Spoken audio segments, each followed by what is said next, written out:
WCBI News at 10 starts now. Thanks for staying up with us tonight. Patience. That's what the Department of Employment Security and Governor Reeves is asking from those who are filing for unemployment. But that patience is wearing thin for many. Courtney Jackson explains. New unemployment benefit claims dropped in the last week, but it was just this week that the pandemic unemployment assistance was made available, and that included a new call center and new number. This line is dedicated to filing for pandemic unemployment assistance only. We've received your messages and have seen repeated posts on the Mississippi Department of Employment Security Facebook page with folks saying they did as instructed and stayed on the line. We tried calling too. All agents are currently busy. Please stay on the line and the next available agent will assist you. Many of you tell us you did wait for hours only to be disconnected. So we asked the governor about whether there were problems with the line. Sorry that has happened if it has happened, and I'm not at all suggesting that it's not. I feel certain that it has. I'm sorry that has happened. The demand is overwhelming. We went from less than 1,000 up to 45,000 new claims last week. The main line for PUA, or Pandemic Unemployment Assistance, also gives another number for any type of other assistance. It's the same number given to some of you to resolve issues with your claim. We tried calling it too. Your call did not go through. Please try your call again. Reeves' response: I know people are frustrated. I am frustrated. We are going to continue to build capacity there. Please be patient. We are working very hard to get that particular line fixed, and quite frankly, very hard to build capacity to deal with not only the PUA and that new line that came on, but the old line as well. Courtney Jackson, WCBI News. During this pandemic, families across the U.S. are facing many unknowns. People who are now unemployed are now left to figure out how to pay their bills and provide for their families. Our Stephanie Poole has a few tips that could help in a time of uncertainty. Paying a bill can be a financial burden for several families during this time. That's why local electric companies are giving customers a way to keep their lights on. Working with our members is always number one, and making sure that they get what they need. John Turner is a public relations and marketing manager at Ford County Electric. He says the Mississippi Public Service Commission is working with utility companies to temporarily suspend any disconnection fees for all customers. If families find themselves needing assistance to pay, there are a few options to choose from. Levelized billing, which keeps your monthly bill fairly even so you don't get big fluctuations, which is nice in times like this because then you kind of know what that bill is going to be. We also have our prepay program where folks can pay as they go, so you're not having a big bill and you can pay a little bit, as it suits you. Turner says nearly $500,000 in payments have been deferred for clients who can't afford to pay it. And the numbers are almost the same for Starkville Utilities. We've seen an uptick, probably about 25% additional customers that fit into that category, which would be past due amounts.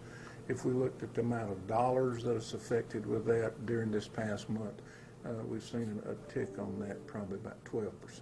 General Manager Terry Kemp says, although you may not see your bill now, it's important to still pay what you can to avoid a bigger payment in the future. Each time we visit with them, although there won't be a disconnect at this time, we encourage them to pay as much as they can, and that would help them and make the process much easier. If they run into an issue with some billing questions, we encourage them to call early when the bill comes out so that we can talk through it and come up with the best plan that fits their needs. Reporting in Oktibbeha County, Stephanie Poole, WCBI News. You can call your local utility company provider for more information on their payment plans. For consumers, there is one bright spot on the economic front. The price at the gas pump has dropped dramatically. Robbie Martinez spent the day asking why. Gas prices here in the Golden Triangle continue to go down, but for many people who live and work here, a statewide shelter-in-place order means travel is limited. You got cheap gas, nowhere to go. With less traffic on the road, fewer people are in need of fuel. Johnny Fair, president of Fair Oil Company in Louisville, says COVID-19 has made an impact on gas prices. You've seen a lot of prices falling at the pump over the last few weeks. Obviously, people staying at home and not driving much. There's a lot of people that their car probably hadn't moved much in the last month, so that's had an effect. And to make matters even more interesting, U.S. oil prices have dropped in a negative territory this week, something Fair is keeping an eye on. The big oil companies that pull oil out of the ground, we're worried about them. When the oil price gets too low, they quit producing, and that's when we start losing a lot of oil industry jobs in the U.S. economy. Candace Partridge lives in New York, but she can't return home until the city reopens. She says she is not surprised by the low gas prices. I feel it's inevitable because it's a supply and demand situation. If we can't go anywhere, we can't get in our cars. There's also less manufacturing demand. So as we've seen, oil prices went negative this week in the markets. This is because there's no one flying, no one driving, no one's at work. As long as that holds true, there's nothing we can really do about this. Customer Lachelle Hughes is happy with the low gas prices. Well, it really not that much moving around. So it's kind of good that the gas prices is going down. It will still help us, in the long run. AAA is reporting that gas on average in Mississippi is $1.52 a gallon. In Alabama, average gas prices today are $1.59. Insurance companies could be giving money back to drivers instead of sending higher bills. The Mississippi Insurance Department says drivers will get credits totaling more than $60 million. 13 auto insurers filed requests with the state insurance department. Commissioner Mike Chaney approved the premium reductions. He says it makes sense to provide the discount while people are sheltering in place and working from home. We'll have a list of the insurance companies on our website, WCBI.com. Many airports are also seeing a decline in travelers due to the coronavirus, but a new order is ensuring air travel continues. The federal government is requiring airlines to maintain a certain number of flights per week if they're getting money from the CARES Act. This allows airports to provide a minimum level of service to their communities. It's a very tough time for our country. It's walking a fine line between keeping the system open and the financial aspect of it. We're glad to see that we're still getting some air service, and we expect to see it to grow back to where we were as our economy grows. For the first 2 weeks in May, Executive Director Mike Hainsey says they'll cut back to one flight a day. After that, he says they'll gradually increase flights as the economy reopens. Well, some rain and storms out there this morning actually led to a decent afternoon. A few peaks of sunshine there in Vernon, Alabama, at Durham's Pharmacy on the Alpha Insurance Camera Network time lapse. Just a little bit of blue sky there as the sun sets behind the trees. Overall, a really nice sunset all across the area. Still a few clouds out there right now, but we are going to continue to clear out here over the next few hours, getting down into the mid to low 50s by the time we wake up tomorrow morning. And I think we're going to wake up to plenty of sunshine. And it's going to stay that way through most of the day, but we are going to watch another round of showers and maybe some rumbles of thunder that's going to come in after sunset tomorrow. But most of tomorrow going to be dry. Just a few clouds out there. Temperatures getting up into the mid and upper 70s. Not out of the question for some folks to get close to that 80-degree mark. So again, mostly dry for tomorrow. Just a few showers after sunset.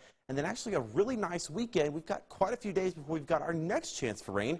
I'll have all the details for you coming up in just a little bit. Scott. Trevor, thanks so much. The Mississippi State Department of Health is reporting 259 new COVID-19 cases and 8 additional deaths. Statewide, numbers now stand at 5,153 positive tests with 201 deaths. Monroe County has the most cases and the most deaths in our viewing area. 109 people in the county have the virus. 8 of the 9 people that have died there were in a long-term care facility. Calhoun, Chickasaw, Lafayette, Lee, and Oktibbeha all have more than 40 cases. Lowndes County has 36 cases. In Winston County, there's 37. Women and African Americans have the highest number of cases in the state. Of the cases investigated, nearly 21% required the person to be hospitalized. More than 53,000 people in the state have been tested. New numbers out from the CDC show that the nation's Latino population is being disproportionately impacted by the coronavirus. Latinos represent more than 27% of COVID deaths in hotspots, even though they are just 18% of the population.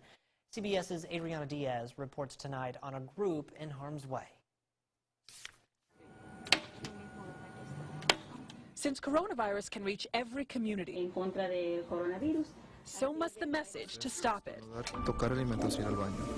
And that means in Spanish. Y esa es la distancia. Chicago's Jose Gonzalez is a first-generation Mexican-American. He used to work 2 jobs, but lost one in the shutdown. Now his lifeline is cooking at a hotel that's housing COVID patients. We don't have the benefit of I should just stay home to, not carry on such a high risk. And I feel like that's every Latino at this point. He doesn't have the luxury of working from home, just like 84% of Latinos, the most of any group. Roughly half of Latino households have experienced job losses or cuts in the pandemic and have $500 or less in savings. Organizer Leone Jose Biquieri of Working Family Solidarity says Latinos are more likely to be in low-wage and now high-risk essential jobs, like in the food industry. Many of them are balancing.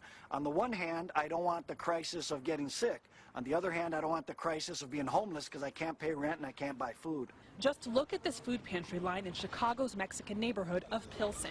The undocumented immigrants here don't qualify for unemployment or the federal stimulus, like Rosa, who has 2 kids. Can you sleep? ¿Puede dormir? No puedo dormir.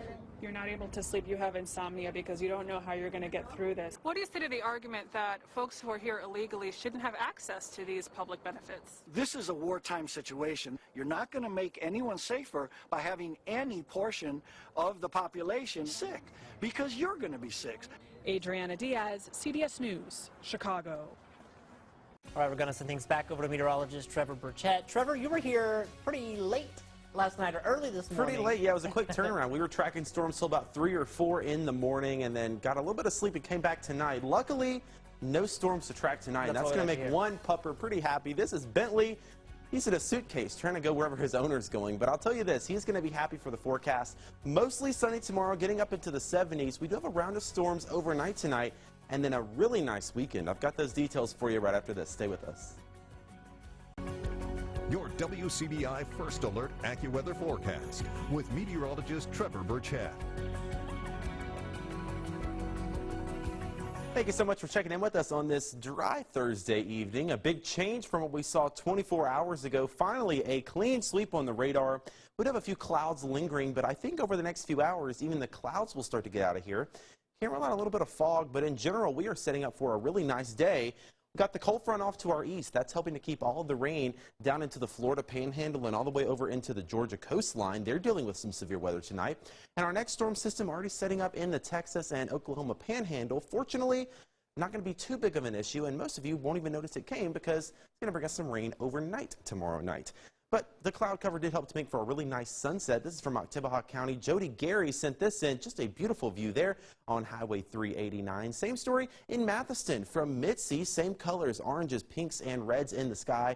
And a really nice view in Macon as well as the sun went down, looking off in the other direction toward the clouds moving out. You see the sun just slightly illuminating the tops of the trees on this Thursday evening. Right now, it's all dark out there. The sun has officially made its decline below the horizon, but temperatures are starting to cool down now that the sun has set. We're down to 61 already in Starkville, 63 in West Point, already down into the 50s in Oxford and Winona, and all of us are on the way down into the 50s tonight. 52 for the low here in the Golden Triangle. Some of us getting down a little bit lower, 51 or 50 in some spots.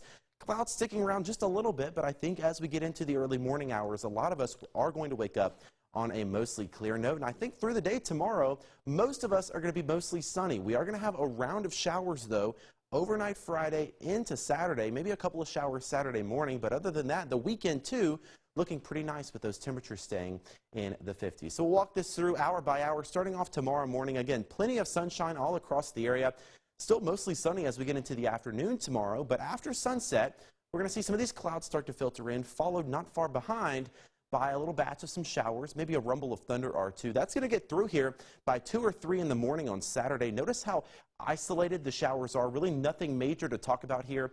I'd be shocked if we really have much in the way of thunder out of this. Certainly no severe weather anticipated, and it gets out of here fairly quickly. Aside from a couple of showers on Saturday morning, most of the day will be dry, and the rainfall amounts are going to paint that same picture, anywhere from no rain down into the southeastern portion of the area to maybe a quarter of an inch up along I-22. But again, the weekend overall looking pretty nice after some of those morning showers on Saturday. Monday also looking nice. One more round of showers and storms, though, late Tuesday into early Wednesday. Columbus Air Force Base is bringing an on-air show right into people's homes. A virtual air show will be held tomorrow on the Columbus Air Force Base's Facebook page. The show will be from 9 a.m. to 3 p.m.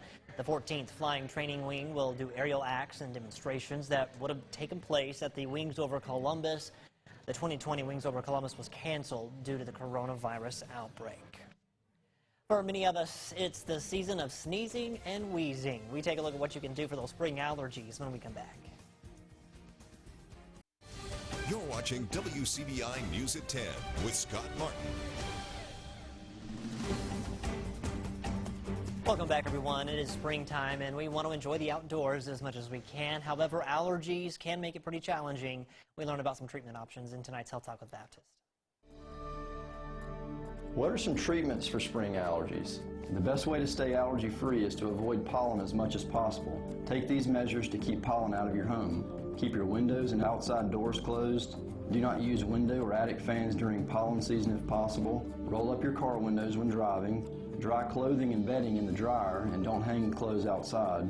Remember that pets can bring pollen inside on their fur, so don't allow pets that spend time outdoors in your bedroom.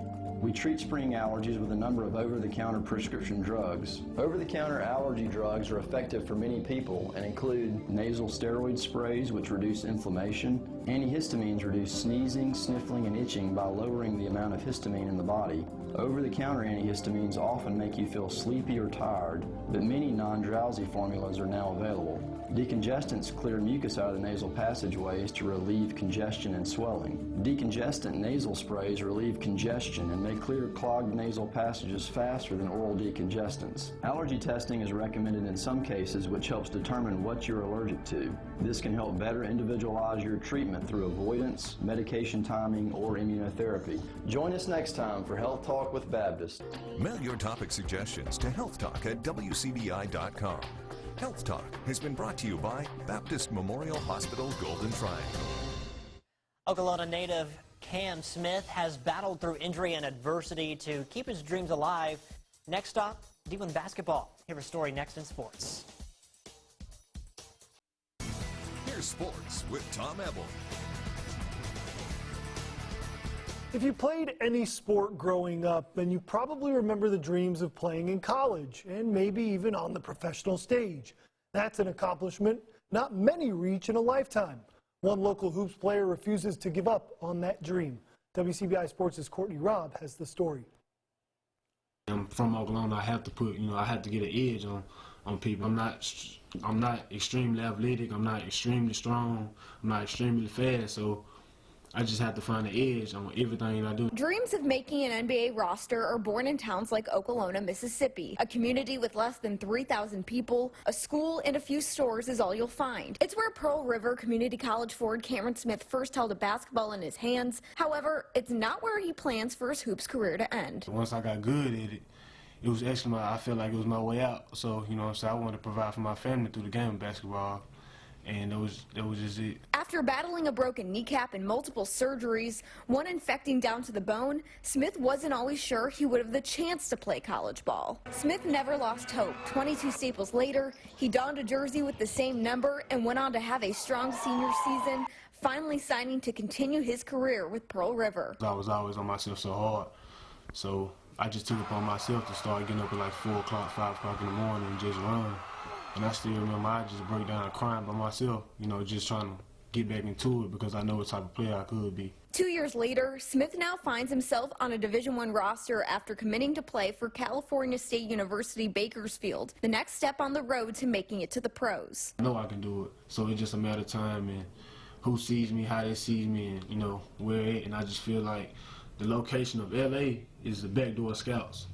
So if I go up there and handle my business like I should, yeah, I should be pretty good. A glance at the ice on his hands hints at number 22's resume. The next one, the future Roadrunner looks to add an NCAA championship ring. March Madness is self-explanatory. You gotta play your best ball in March.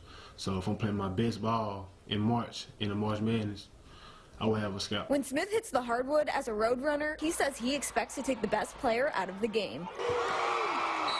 Reporting in Okolona, Courtney Robb, WCBI Sports. Smith will play for former Ole Miss men's basketball head coach Rod Barnes at CSU Bakersfield. One of the best nights in all of sports and live sports back. All eyes on the NFL draft tonight. The three-day event kicking off with the first round, taking a look at some of the big picks from day number 1. LSU QB Joe Burrow going number 1 to Cincinnati, and relatively predictable the rest of the way. Chase Young to Washington, Jeff Okudah to Detroit, Georgia offensive tackle Andrew Thomas to the Giants, Tua Tagovailoa, Alabama quarterback to the Miami Dolphins, Auburn defensive tackle Derek Brown to the Carolina Panthers, Isaiah Simmons falling to 8 to the Panthers, Jacksonville taking Florida quarterback C.J. Henderson. Some other big picks here. Jedrick Wills from Alabama. Henry Ruggs, the first wide receiver off the board, comes from Alabama for the Oakland Raiders. Then Jerry Jeudy to Denver at 15. CeeDee Lamb falling to Dallas at 17. Dak's going to have plenty of toys to play with next year. Then just a couple of big picks from the later rounds. New Orleans picking Cesar Ruiz, center to shore up the interior lineman. The Green Bay Packers actually just traded up to pick Jordan Love out of Utah State. So a lot of madness for day 1. We expect to see some Bulldogs and Rebels possibly come off the board coming up tomorrow. That's it for sports. The last look at your forecast next. Overall, a pretty nice day tomorrow, mix of sun and clouds through the day. We'll watch the overnight hours. We'll have some showers and storms develop late. Generally, though, the weekend looking nice, Monday looking nice, Scott. We've got one more round of showers and storms as we get to the middle of next week. All right, we'll get through it. Thanks so much, Trevor. Thanks for watching, everyone. Have a good night. We'll see you tomorrow.